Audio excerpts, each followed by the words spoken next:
Tem coisa minha aí linda?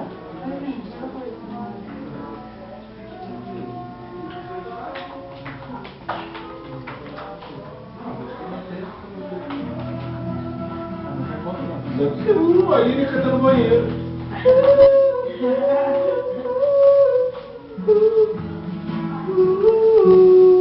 Pô, cadê minha roupa? Tá no trabalho. Onde?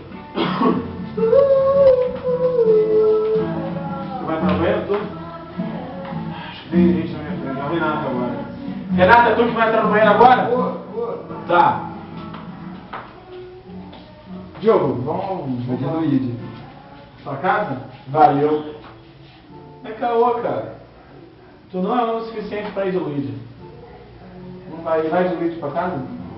Não, caramba, mentira. Jura pelo mindinho? É porque ele não tem uma roupa. Jura pelo mindinho? Jura pelo mindinho. Vai perder o dedo. Na moral, porque ele não vai de Luigi, vai perder o dedo. Ele não tem uma roupa não. Eu te empresto, tem uma cueca. Vai de cueca. Jura pelo mindinho. Moça. Ele vai sair, gente, não é possível. Aguenta aí.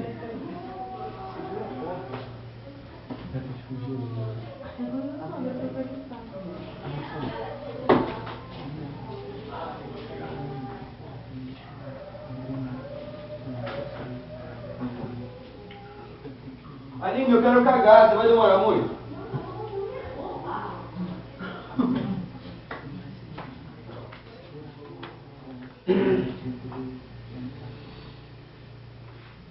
Peito. Tomou um moço, box. Não posso.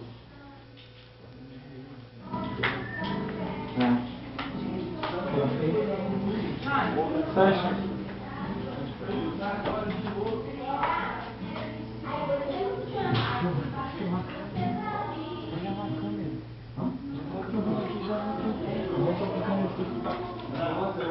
Pouca zoeira.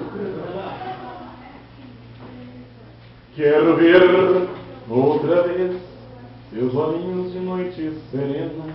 Quero ouvir lá. De quem esse chocolate tem aqui dentro da geladeira? Um coelhinho. Eu não sei. Tu vai querer? Tu vai querer? Parece que foi ele. Ah, então vou deixar aqui. Não. Pode não. Não, se você quiser, você depois vem aqui, pega e me dá. Mas eu não vou comer não, pegar assim não. Eu acho que eu gosto mesmo. Que? Peraí, vou empurrar. Foi.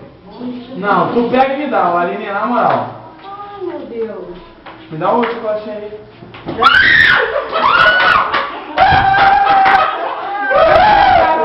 Acorda de colheita, pisca de tão bonita, fica de